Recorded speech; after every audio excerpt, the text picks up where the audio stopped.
This game you crafted long, long ago. Ladies and gentlemen, if you are just joining us, hello, welcome to Gamesradar Plus Live. My name is Anthony John Agnello, Senior Social Editor at Gamesradar, and we are playing Turok Dinosaur Hunter for the N64 here on its 20th anniversary. This game came out 20 years ago today, and we have its designer, David Dienstbier, joining us via Skype right now. David, how the hell are you, man? I'm doing well, thank you. 20 years, good lord. Yeah, it's a strange thing, isn't it? Because it is. It's a bit surreal. in my head, looking at screenshots. So the very first screenshots I remember seeing of Turok were not even screens. It was that render for the cover. And it was, it was one of those previews of the N64's launch period lineup. And just thinking to myself, like, that's not a video game. That's not what video games look like. That can't be real. It turns out you were right. It turns out I was right all along. How could that be? But yeah, man, so you not only were the designer of this, you, during your time with Iguana Entertainment, were sort of the steward of the original Turok trilogy, as well as a bunch of other games from that period, a couple of other N64 games, like South Park, Chef's Love Shack, which we will get to. But before... So... Please, go ahead. I want to make sure I'm very fair to everybody involved. I was the project manager, game director, whatever you'd prefer to call it, for Turok and Turok 2. Mm-hmm. After Turok 2, I was made the creative director for the studio. For the studio, okay, all right. Mm-hmm. Well, let's get into that, because it's always, even today, the roles of what people do in the creation of video games. The role of a designer is still a little bit mercurial at this point. So tell me about your role on the original Turok. You know, as designer, what were you doing for this game? Well, so how that even came about is still somewhat of a mystery to me. I had been hired on at Iguana. Essentially, I was working in advertising in Houston and did not enjoy that. But when you come out of college with a fine art degree, there's a few kind of obvious, things that you want to try out. And advertising was one that I tried. So I was working in Houston, not really enjoying advertising. And my older brother lives in Round Rock, which is a suburb of Austin. And he had just sent me a little newspaper clipping saying, hey, video game company looking for help. And I guess to me, I always felt I belonged in the entertainment industry, in the entertainment business somewhere. And at the time, you remember you're still playing the 16-bit consoles, and they weren't even done with their life cycle yet. I mean, Donkey Kong Country hadn't even come out. Sure. And it just made a kind of a light bulb go off. I was like, why hadn't I thought of that? Because I was always a gamer my entire life, had all the classic systems, barring, I think, the Intellivision at one point or another. And so I applied for the job, and I illustrated a few game concepts, thinking maybe they'd be interested in hiring me as an artist. But they liked that my notations that I illustrated concepts and mechanics and things, and they liked the way that I was thinking about how the player experienced the game. So they offered me a designer position. I thought, wow, that's awesome. I'll give that a shot. And I worked on a few other projects. There were a number of conceptual iterations of, for example, the Batman arcade game. And so I did some conceptual stuff, some design work, under somebody else's auspice who was running that project. And at some point, I think this Batman Forever arcade game is your first credit, so that was definitely the first game you worked on right out the gate. I'm actually digitized in the background of that game somewhere, along with a bunch of people from the studio. Are you? If anybody out there has never seen Batman Forever, the arcade game, you are missing out. Because it's like playing a 10-year-old's conception of what Batman can actually do. It's just like Batman exploding people. It's wild. Yeah, it had crazy combos, kind of Killer Instinct style, off the hook, over the top combos going on. But I really wasn't involved with the project as it ended up seeing the light. We were working through a number of different concepts for it, and then at some point, I believe it was about, I don't know, 4 to 6 months after I was hired, I was actually walked into the president's office at Iguana and kind of informed that they were making me a project manager. Wow. Now, outwardly, I kind of did this. Yes. Wow.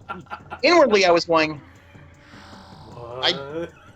I have no idea what I'm doing. You realize that, right? And I actually told him that. And he said, you're a smart guy. You'll figure it out. It was something that might not be a direct quote, but I was like, all right. And the decision to make Turok had already been made. So what I did, and early on we had 3 or 4 people on the team, and it grew very slowly. It wasn't really considered, it was something that Acclaim, having a long-standing relationship with Nintendo, had agreed to do an exclusive to support their new upcoming console. So my role was essentially envision what the game could be. I had lots of great conversations with my creative director at the time, Nigel Cook, and we batted it back and forth. And at one point, why couldn't Turok be a first-person shooter? And that was, at the time, my favorite genre of game on the PC side, of course, because that's really where it lived.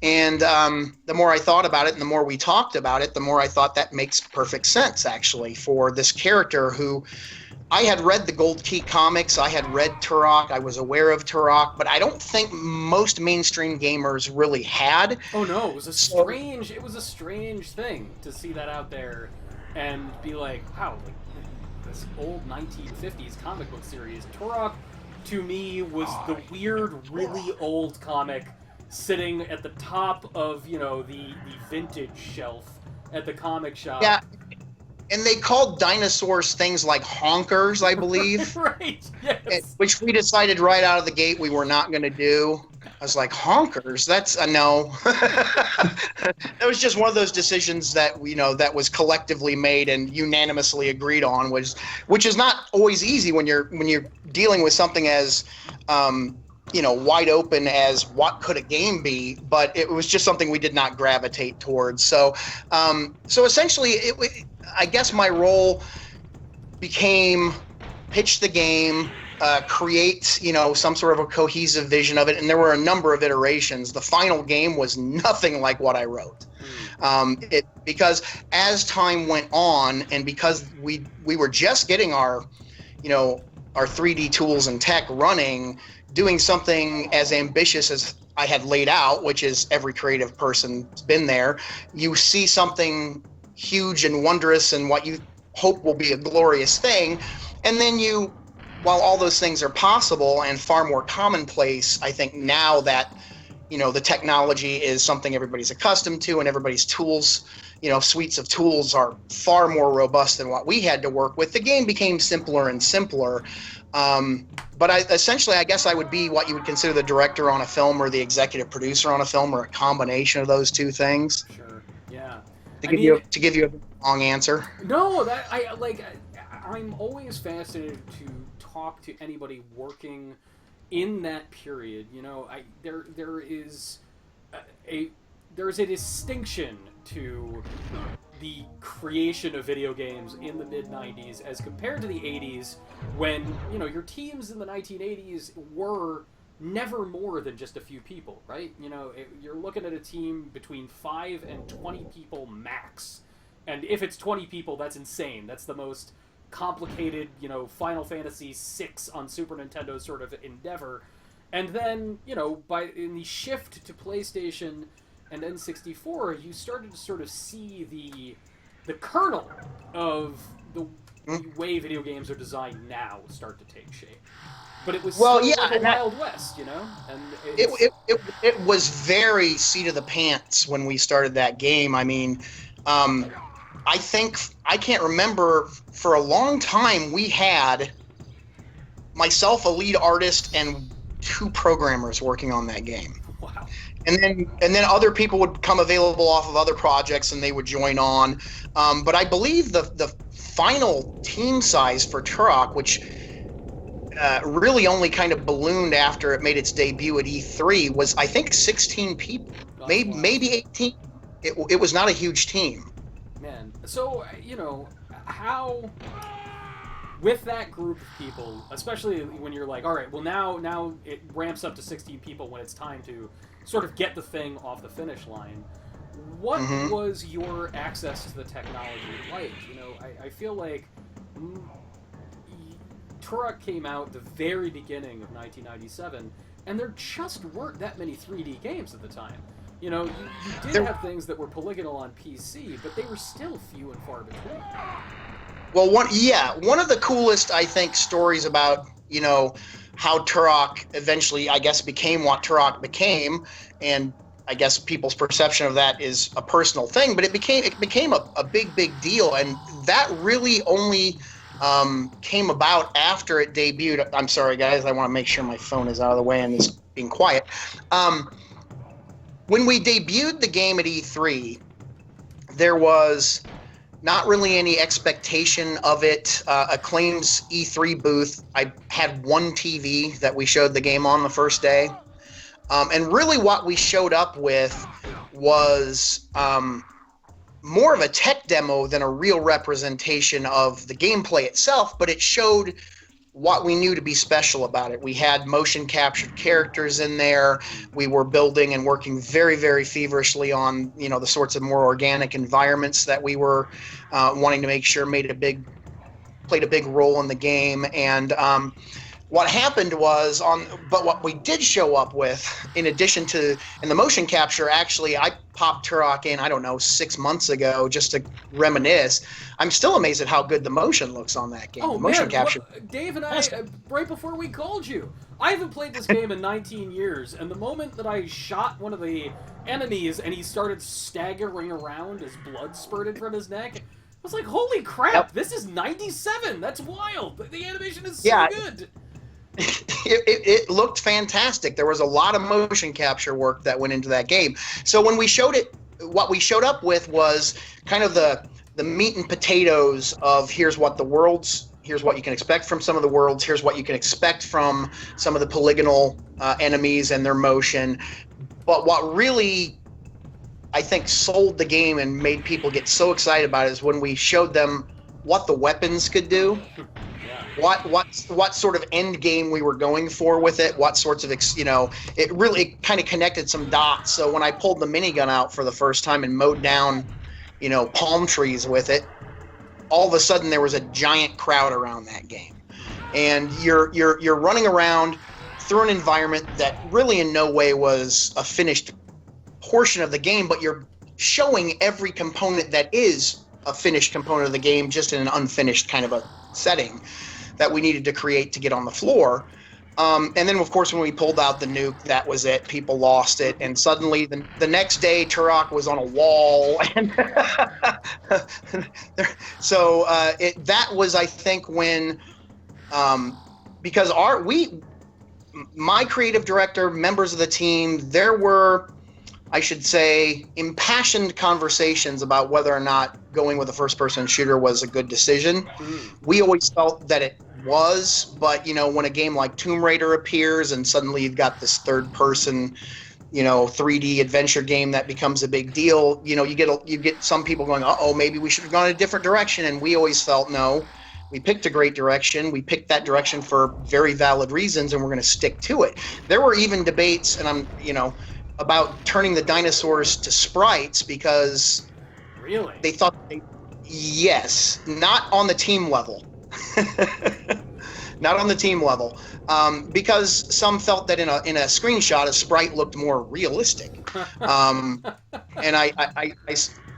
and so we just kind of okay, we'll take that into account, and then we would leave and all look at each other and go, no, we no. This is the future of what games are. Yeah, it's just so strange to think at this point, the exact opposite would be happening just a few years after that. Like the entire notion of having anything sprite-based in what should be this showcase 3D game by 1999. That would have been absurd.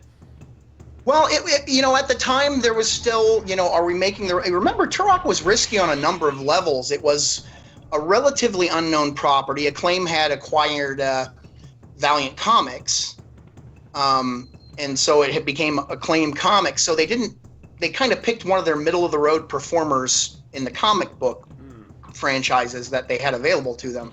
So the franchise in and of itself was a big risk. Was it going to be a side scroller? Do people care about dinosaurs? Jurassic Park kind of allayed some of those feelings because that was a big deal. But it was a risk on so many levels, and the technology and nobody even knew what to expect out of the N64 as a performer.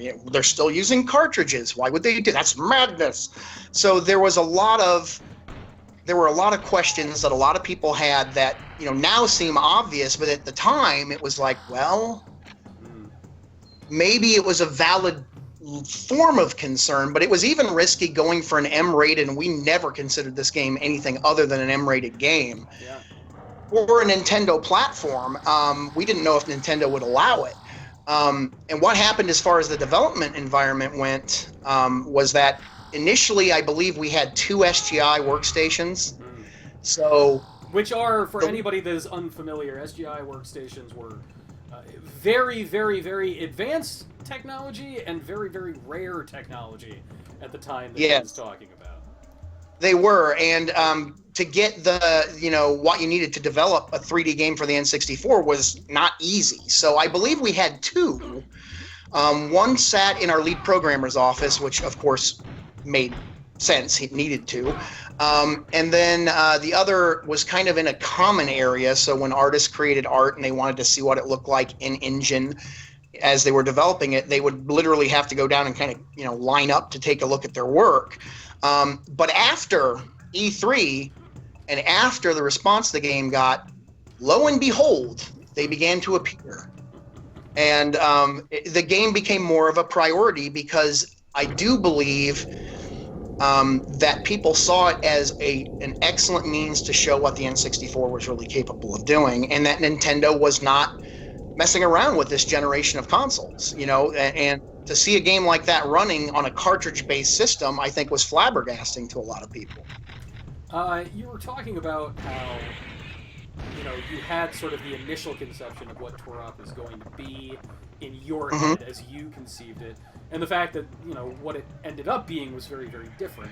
And I feel like part of why I still find this era of games so interesting is that you kind of had to start at the place of, well, let's just let our imagination run wild. Let us shoot for the freaking sky and then just see what's actually possible, because it wasn't totally clear what was and wasn't possible.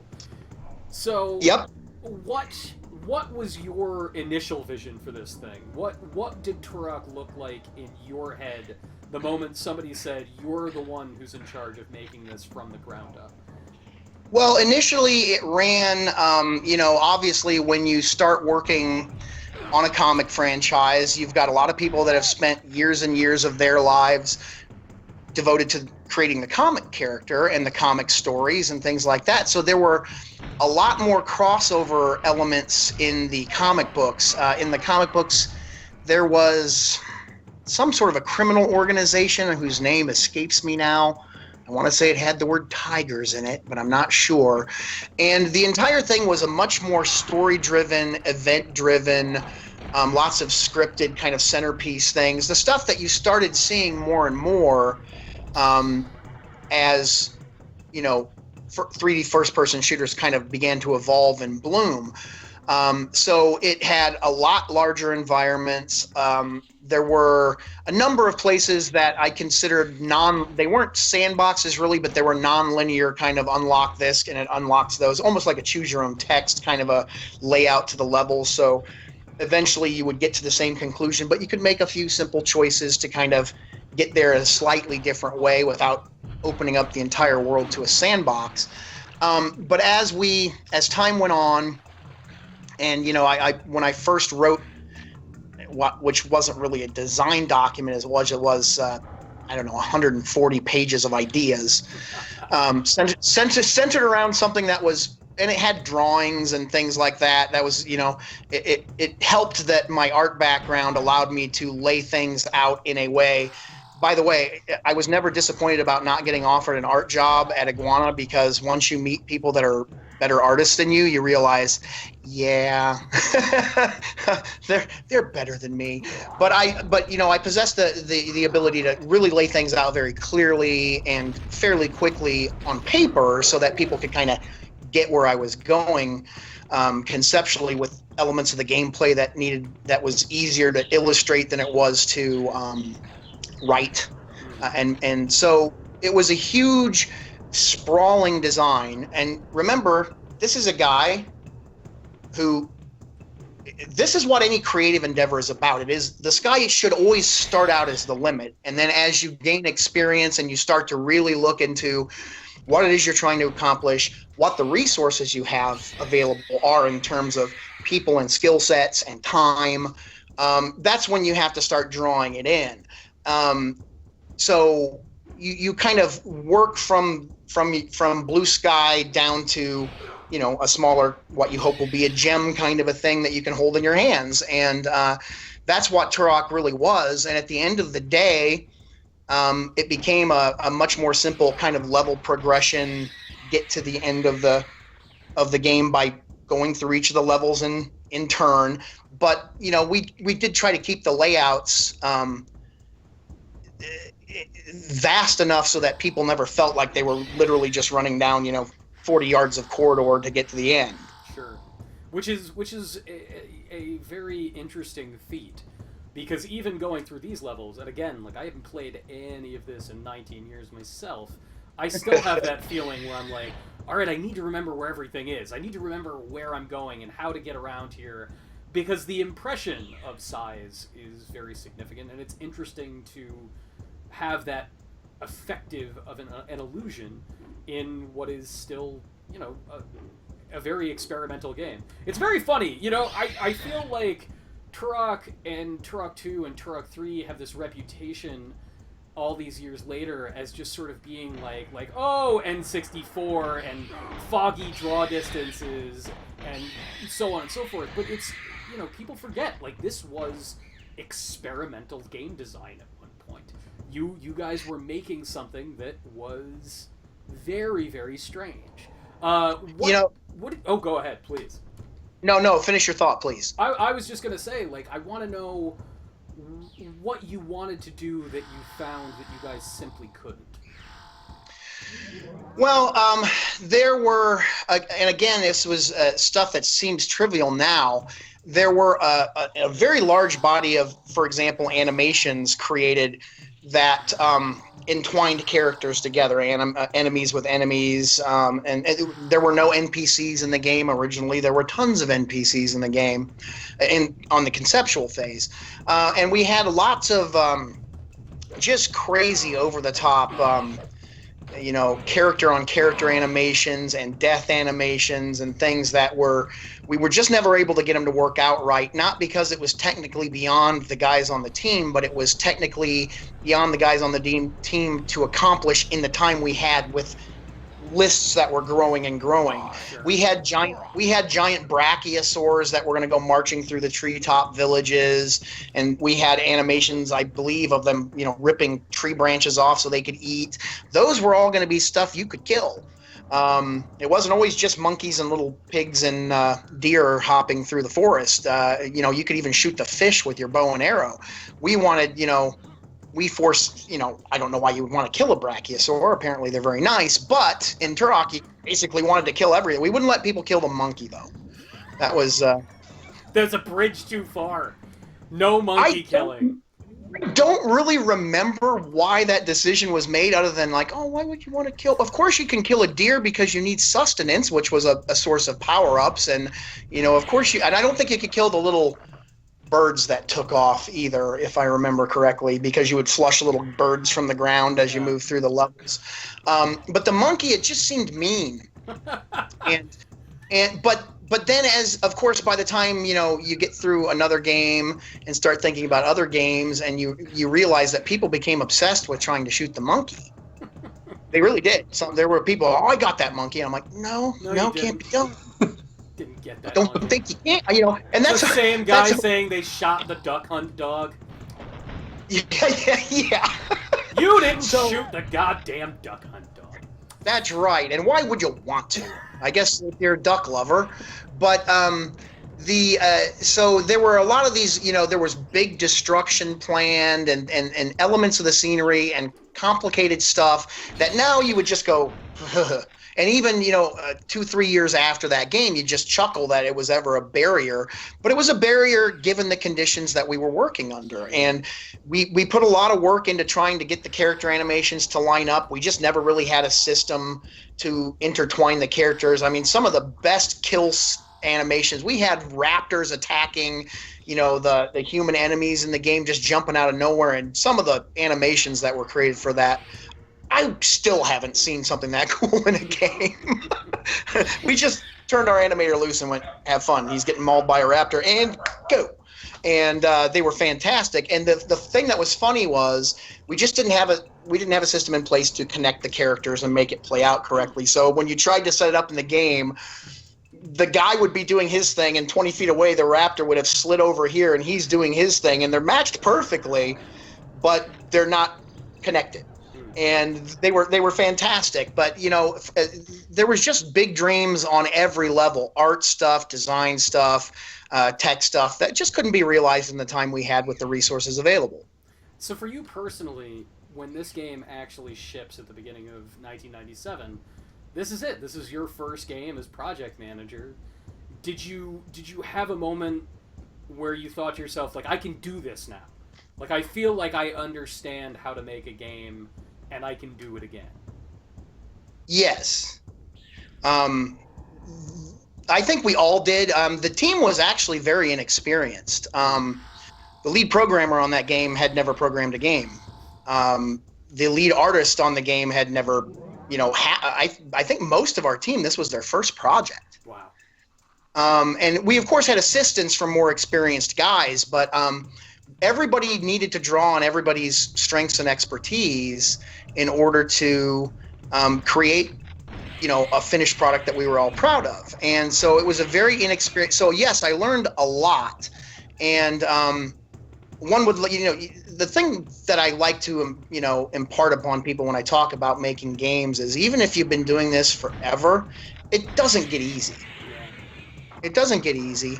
It's you're always starting out with your blue sky idea and your goals for the impact you want to make, and it's getting harder and harder to make an impact just because the development, the technology, the development teams have gotten huge, the budgets have gotten enormous, the number of people on a team, it's become so much more important that every franchise that launches, if it's going to make a push to be a AAA franchise, needs to kind of have WoW across as many levels as possible. Earlier, it was easier to make the WoW. Yeah. Because this was uncharted territory. So having the right creative idea could be enough to prick up enough ears that you think, all right, I'm onto something. Now let's take that forward. So moving out of that, we all learned a lot. The second development cycle was much easier than the first, but it never got easy. Yeah. So tell me about your transition from project manager on Turok to working as the lead designer on 2, and then the creative director of the studio on 3. How did this sort of history happen for you? Complicated question. That's a big one. No, I just I essentially Turok 2 came out and was had some. We were aware of the issues with it, the frame rate issues and things like this, and time asked for was not granted. We did get one extension, which helped a lot, but we really didn't want to.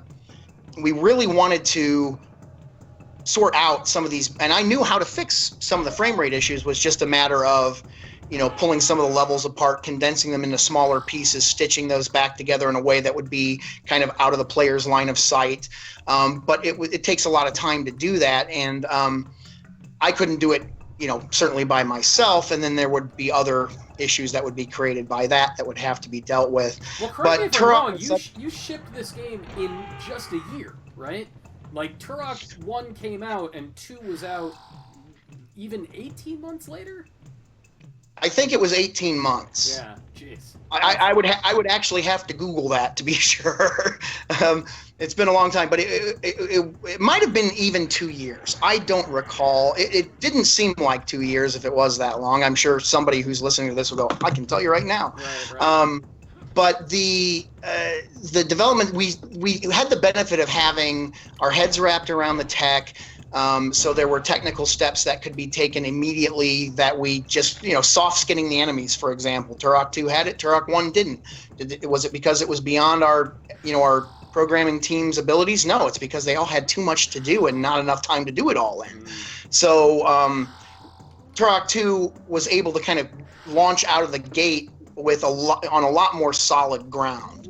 But again, in trying to push the technology and seeing, what was capable, again, you start big and try to end up with a result that works. So I became the creative director basically after Turok and Turok 2 were big successes for Acclaim, and it was obviously hugely flattering, but at the same time, I will tell people it may have been a mistake for me to accept the position because I was still learning how to do this. Yeah. I mean, that is the strange nature of that sort of hindsight. Is you can sit there and say, man, should I have ever even been in the position that I was? I mean, do you feel like you can even turn down that kind of offer when it's put in front of you? Are you like, no, don't give me that, please? I can't. I want to keep honing my craft because I've only been doing it for a few years. At the time, this was like, I don't know, I guess it's kind of like, you're a younger guy, you've been working, you and your teams have been working, till your eyes are bloodshot, every joint aches from sitting at the desk all day. We didn't have the nifty up and down stand and sit desks back then, which would have done wonders for my back. But at the time, it was like a whirlwind. Everybody was kind of alternating between euphoria and dread just because of how much work was involved. But the euphoria came in seeing something that you put so much of your time and your heart and soul into succeed. So it was kind of it was when they offered me that position, it wasn't as if I felt I wasn't qualified, because it depends on how you, I guess, want to define that term. Creative director, what does that mean? You're certainly not leading the design on every project. It became more administrative and strategic, kind of what sort of games should we be doing? Hey, we want you to look at some games that are being, a lot of due diligence missions. Go look at this studio. They've got a game. You're going to go with, a couple of guys from New York and a guy from one of our other studios, that sort of work, which was fun. And I felt I, was suited to that. But, hindsight being what it is, I think I would have rather stayed in the trenches for another 8 or 10 years. Yeah, man. It would. You miss the day-to-day of creating stuff. And how does this work? No, it doesn't work. How does that work? No, it doesn't work. Ooh, that works pretty well. Or somebody walks in and said, I was thinking about this. What about that? Ooh.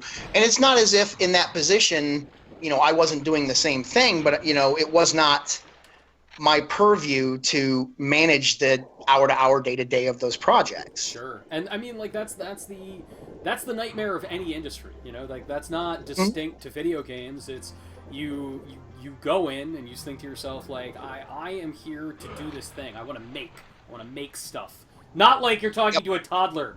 I make. It's not going to the bathroom. It's not a toilet euphemism, everybody. It's I want to create things. And then the moment that somebody says, hey, you're pretty good at creating things, why don't you get put in charge of the other people making things? You're like, great, that sounds excellent. Yeah. But that sounds like making more. Right, that sounds like making more. Only now I'm not making a goddamn thing. I'm sitting here looking at all this other stuff. We'll take a second to remind people what the hell they're watching if you are just tuning in. Everybody, hello and welcome to Gamesradar Plus Live. My name is Anthony John Agnello. We are playing Turok Dinosaur Hunter for N64 on its 20th anniversary, and we are talking to its designer, David Dienstbier, right now about the vagaries of creating things for a living and what the hell it's like to be, starting out as a video game designer and then having somebody say, "I want you to make a game about a man shooting honkers." And you say, "What? What do you want me to make?" And you're like, "I'm not calling them honkers, I'll tell you that right now." We never... We're not doing that. So I will ask. We brought it up at the top of the show that you were the studio's creative director by the time Iguana made South Park Chef's Love Shack for N64. And, I feel like anybody watching this, they're like, what the hell is that? At this point, people are probably like, what is Chef on South Park? It's been that long. It has been. But, so, Turok came out the exact same year as South Park. And South Park got so goddamn popular so goddamn fast that there was just this flood of merchandise that was only, ancillarily related to the actual thing. Love Shack was one of a couple of those N64 games that Acclaim put out. The first South Park N64 game was actually a first-person shooter. Yeah, with pea-soaked snowballs. That's pea-soaked snowballs, yes. And that was basically taken from the Turok engine. No shit. Really? Yep, that was the Turok engine. Well, sure, we had a good first-person shooter engine. And a team was, and this is one of the things that I like people to know about game development. Sometimes the greatest accomplishment you can make is getting it done. Yes. Because that team was not given much of a development cycle at all. That was a hammer down from day one because they wanted to capitalize on South Park. I believe the release of the game, I can't remember if it was shortly before or shortly after the South Park movie came out, but that's when it was really exploded and became just as big as everybody hoped it would be. And when Acclaim was able to acquire, the rights to make the games, they wanted a game as fast as they could get a game out. Oh, yeah. And that was a short, kind of bloody sprint for the team to get that game together. And all the while, the team's project manager and myself would go and meet Matt and Trey. I think we met them 2 times, maybe 3 times, to go over what the conceptual stuff for the game was. I'm sure, if he sees this, Neil will remind me if it was just a couple of times or maybe it was 1. I don't recall. It's been a long time. But they were tasked with putting a game together very, very quickly. It's going to be a first-person shooter. Why? We got tools. Yeah. There's an engine. Because we can make it. We can make it fast. And we can make it fast, and it was goofy, and it was almost like playing Robotron. It was just wave after wave after wave of insanity in there, in first person, and it was a difficult project, but it was a successful project for the company. So you're always trying to balance your creative dreams of the kinds of games you want to make against what your responsibilities are to your employer, which is, nobody at that time, I don't think anybody expected South Park to still be around. Right. Kind of like I don't imagine anybody ever envisioned The Simpsons lasting as long as it's lasted. Yeah. 30 odd almost years at this point. And South Park arguably just keeps getting funnier. Yeah. Yes.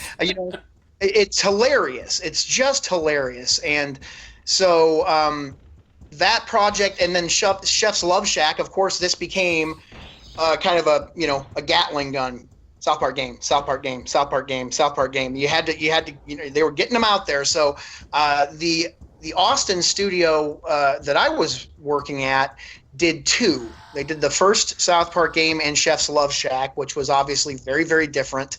Obviously very inspired by stuff like You Don't Know Jack and some of those fun quiz games that were popular on the PCs at the time. But again, another one of these projects where it's like, get it out there, get that out there.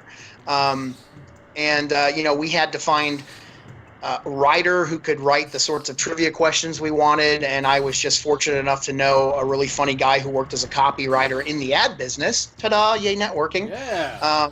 Who did a pretty admirable job because we needed, X hundreds of questions and these sorts of categories. They all had to be kind of clever and things like that. And he did a great job. And the whole team did because their goal setting out with that game was to make it look like the show, which I think they accomplished. Mm-hmm. Mm-hmm. I mean, I find, I think that people sort of disparage that sometimes. They're the drive to, if you are part of a corporate creative endeavor, there are moments where you're going to have to make things that you don't necessarily want to or think is the best idea, but you don't even have time to think about whether or not you feel good about making this thing because you just got to do it. You just got to make it. Well, and I feel like that can result in. I feel like that can result in creatively potent work that you're not necessarily expecting to be creative.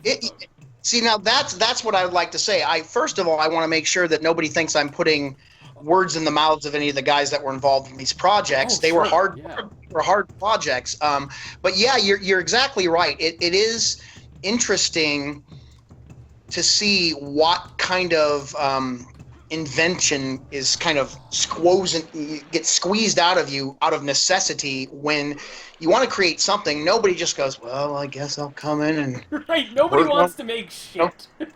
Yeah, that's exactly. I don't think a single person ever set out to say, I would love to make a bad game today. Right. But at the end of the day, and everybody says, ooh, corporate, and I can go on and on about that. We don't have enough time in this show, but if the company is paying the bills, if the company is funding the development, if the company is paying your paychecks, if the company is covering your insurance benefits and things like that, then of course you have an obligation to try to do right by them by making hopefully successful games. Right. When you get these sorts of targets of opportunity, which a lot of licensed products are, it's not anybody. I don't think it's anybody's dream project to get stuck on one of those. But stuck on being a bad choice of words. Man, I'm going to piss people off. No. But that is the way that people think about it. They think about it like it's being stuck with. But yeah, I find that you get. And this doesn't just apply to video games, but there are so many examples of it in video games. Mm-hmm. I feel like people forget that Super Mario Brothers is the direct result of a company making a shit investment. Nintendo poured way too much money into this series of arcade boards, and then they had all this product, and they were like, oh no! We are gonna take a bath on this. Have the new kid make a game, and then he made a game about a monkey throwing barrels at a fat guy, and the rest is history. But it was the exact same thing. There was no difference there at a sort of corporate investment level between that and somebody saying to you, hey, you had some really good ideas in this Batman game. You have good ideas in general. Make us this Turok game. Yeah, and that kind of involved, and you're exactly right. It's a great perspective to have because I think it's lost on a lot of people that just aren't involved with the challenges that go with developing this stuff. It's not easy work. I have never, I don't read blogs about movies and games. I don't participate in them, and that's just me. Because it's hard for me to read how negative people can be about something that people pour their work, their heart and souls into. So, and that that's not me not wanting to accept. I'll take lumps for anything. If anybody asks me if I think Turok was a great game, I'll say no. I will say no. But it was great in ways. Yeah. Yeah, you know, I think in prepping for this show, I described Turok as a classic for the Nintendo 64, and I have no. It's not blowing smoke up your ass, man. That's. I feel that is what this game is at this point. It was an incredibly important thing in the development of this console. It's a piece of history. It's of a moment, and it. I mean, the fact that I can sit down and play this game, you know, like right now, I can sit here with the controller on the original hardware. This game runs. And in addition to having fun having this conversation, I'm having fun playing the game, even though Dave Roberts is sitting here in the chat excoriating my platforming abilities. It's a freaking 3D game from 1997, Dave. What do you want? I can't... I'm going to officially apologize about some of the platforming elements, but we... like I said, had limited weapons in our limited arrows in our quiver, and one of the ways that it kind of became obvious we could make certain parts of the game harder was to make it trickier to jump on these little moving dinner plate columns of rock that for some reason moved up and down in space. But like, man, we talked. We had a 20th anniversary show for Star Wars: Shadows of the Empire in December. And I feel like that's just going to be this year. You know, every month or so, we're going to check in and see what turned 20 on N64. But like we talked about on that show, the fact that you had to have some kind of platforming element. It was 1997, and you put a platforming element into your game. There's no question about that. Well, it was easy to implement, and it worked. Like, mission accomplished. Parts of that sucked. It was really hard, and so hey, game balance. But it was also one of the tools we had available to us that perhaps we got a little carried away with. I take most of the blame because I think most of the worst jumping parts of that game were mine, like levels I actually built. So officially apologizing to everybody that broke controllers or said, you know, blank this game or who the hell designs this crap. That would be me. Sorry. For those portions of the game. And when I say, do I think Turok's a great game? No, I'm not dissing the game. I consider it to be like an absolutely great achievement. It is so good in so many ways, but you know, even by standards, a couple years later, I was like, boy, oh, we could have done that better. Oh, we could have done that better. And then you try not to beat yourself up, and you try not to go, well, looking back, you know, that wasn't even. It's not that there was anything. There was so much to be proud of in that game, and I think it earned its title as a classic. And that's not me patting myself on the back. I think anybody that was involved with that property, whether they were in Austin, in New York, designing packaging, getting it shipped, anybody advertising the game, marketing the game, anybody that was involved with it should be really, really proud of what we did with that game. Yeah, man, I always. I know we've said it a couple of times. Nobody ever heads out to make something that they don't think is going to be good. That's a thing that I feel like the video game community sometimes forgets. I do want to move on to another game shortly after this, and I think it came after you stopped working on Turok games. I bring this up because there was a little debate amongst the Gamesradar staff the other day in our chat room, wherein somebody said that vexes me, and I was like I responded like a GameCube platformer, and then somebody was like, oh boo, Vex was terrible, and then I would say 3/4 of the staff all at once was like, no way, Vex is awesome. So this is another game that you have a creative director credit on. But I'm not sure. I'm not sure what your involvement with Vex was beyond just being the creative director at the studio. Well, it had to do with, at the time that Vex was developed basically concurrently with all of that our at that time next generation games, which would have been I think Turok Evolution, our new football game that they were working on, baseball I believe was going on. So there was a whole suite of tools and technology, a new engine that had to be created. All these things we tried to do concurrently, and that it was a daunting task. So Vex was, and again, if I misspeak, anybody that was there, in addition to me for those years should feel free to write in and say, yeah, he actually didn't remember that right. The Austin studio was basically tasked with coming up with an original idea. I seem to remember Acclaim wanting a new franchise. And at the time, there were a lot of discussions. A team had to be put together. Like I said, the tools had to be developed. There were meetings that we did off-site at my house to I just let the guys all kind of gather, and we sat down and set whiteboards up, and it was, kind of this ongoing kind of brain dump, what kind of games, what kind of play action did people enjoy. And out of all those conversations, Vex came about, and the idea was to make something that was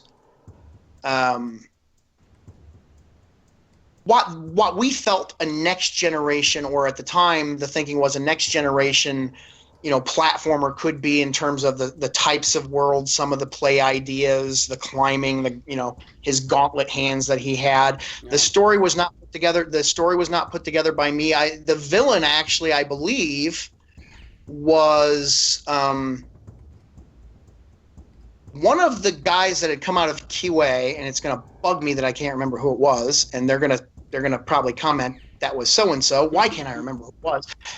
He had shown me a bunch of his doodles and stuff that he had done before he got promoted into the design group, and one of them was called the Dark Yabu, which I loved. That's great. And so when I loved that, I'm like, that's a cool name, Dark Yabu. What are you talking about? So when they were looking for a villain, I think they were trying to, even when they were coming up with the name for the title character, Vex just came out of the fact that he was supposed to be an angry little dude because he was, coming off of the attack of the Dark Yabu, and I don't even remember the exact plot points, but he was an angry little guy. Yeah. So we wanted him to look like almost not what you'd expect the hero of this type of a game to look like, without making him like a warthog. Oh, nobody ever thinks of a warthog as a hero or something like that. Right. I use that as an example because that was actually in one of the game concepts I turned in. The guy you played was a warthog. So I'm using that as an example. So you're guilty of that, of going full 90s mascot platformer in your head. That's exactly right. And then I had another one where the hero was an alligator, and of course, he would go through the swamp, which is whatever. But getting back to Vex, it was a bit of an arduous process because so much was happening. The engine guys were trying to make the tools kind of universal to all games' needs, but if you're, again, coming off of the first generation of true 3D consoles, you've learned a lot, but it hadn't really gotten to a ta-da point yet. I mean, PC development tools that were out there were way ahead of what we had in studio at the time, so the desire to catch up and make all the games happy was not easy on the engineering staff. It wasn't easy for the games because everybody of course is like, well, I need this for my game, they need this for their game, but we don't want ours first, and who's going to do that? Will it work for both? How is that going to happen? So it was a bit of a messy process there, but yeah, Vex was It was a fun character. I haven't put in a copy of Vex in ages, and I remember when it came out. I remember when we showed it at E3. There was a really cool Vex statue they had made, and we thought, man, he's going to surprise people in the platforming world. This is going to be cool. He's going to be unexpected. And then all of a sudden, there was Ratchet and Clank and Sly Cooper, and we were all kind of going nuts. Yeah, it was a weird moment, man. There was like a renaissance in platformers there for a while. Out of the blue at the beginning of the odds, just all over the place. We didn't see it coming. I I did not realize what time it was until right now, and here I thought that I had a hell of a lot of time to ask more questions. We only have 4 minutes left on the show. Oh no! Yeah, man, jeez. Well, I'll have to ask you how you got roped into the Sega stuff when we do our 20th anniversary of Golden Axe Beast Rider, which will happen. I'm threatening that to the world. Get ready. Before we do go, I want to hear about what you're working on now, man. I know a couple of years ago you helped get Turok re-released through Good Old Games with Night Dive Studios. You're credited as a producer on that. I had nothing to do with that. No kidding. See, this was really hard to get some research on, because the credits on the re-release that Night Dive Studios did to get Turok back out there has original staff credited and with different titles. So you are credited as a producer on that, but I guess nothing. I guess nothing at all. But yeah. No, I found out about it when everybody else found out about it. I was like, oh neat. They're, and that's okay. That's okay. It's not like they needed my input or permission. The rights weren't mine to, Sure. Thumbs up or thumbs down. I haven't played it. I'd really like to.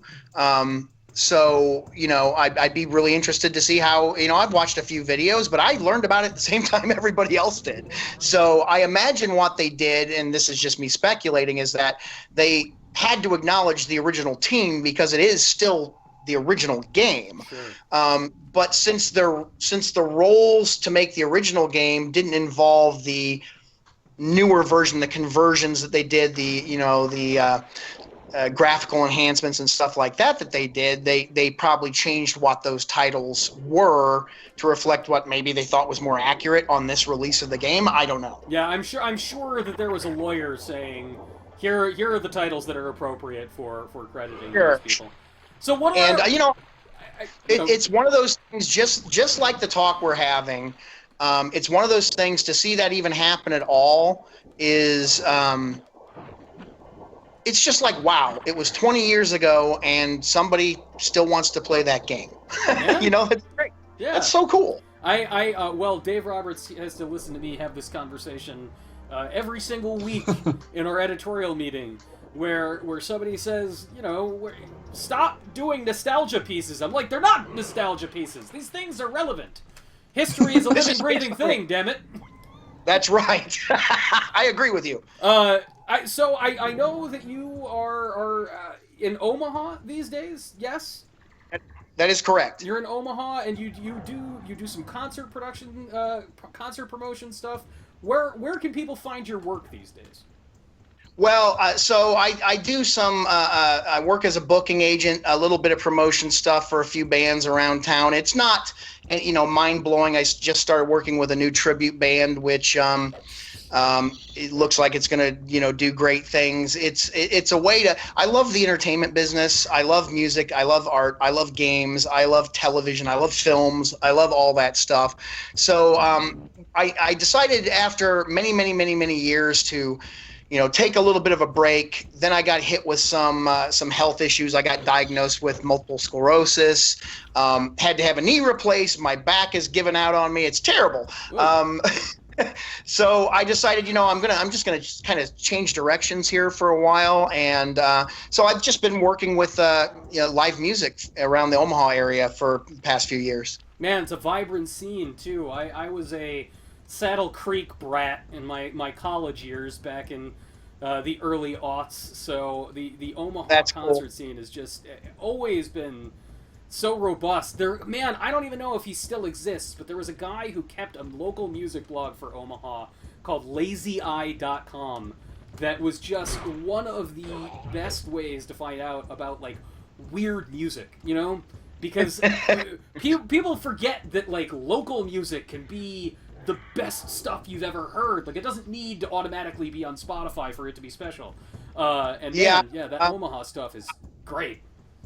There's some neat stuff. I stick mostly in the the cover and tribute venue, sort of area. Sure.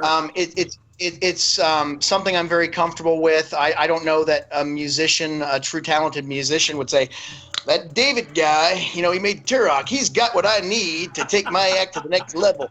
But if you want to play, if you want to know where to play for, this kind of act or that kind of act, barring somebody wanting to break into a national scene, that's kind of where I stay right now, because, and then I reach out, into 3 surrounding states and try to get these bands on the road every now and then. Cool, man. Well, if anybody is in the Nebraska area, keep an eye out. And David, thank you so much, man. I'm thrilled that you were available and that you wanted to talk about the game. It was a real pleasure. Well, I appreciate it. Thank you so much, guys. And to everybody out there whoever thought well of Turok, it is greatly appreciated. And I know I speak on behalf of not only myself, but everybody that was involved 20 years ago. Awesome. We will be back on Thursday. I know the schedule has been irregular for the streams lately, guys. We are reevaluating what our streaming schedule should be. We're going to hopefully get back into a routine very soon. We will be back on Thursday at 4:30 p.m. Eastern. We are going to have David Ford, the mission designer of Horizon Zero Dawn from Guerrilla Games, with us. And then next Tuesday, we are going to have the lead writer of Torment, Tides of Numenera. I know, that sounds like I'm announcing the specials at Olive Garden. Torment, the Tides of Numenera, and Endless Breadsticks. Goes good with the marinara sauce. Endless Breadsticks with the Tides of Numenera next week, everybody. But yes, you can catch us then. Thank you so much for watching, and we will see you on Thursday. Bye, everyone. Bye. Thanks, guys.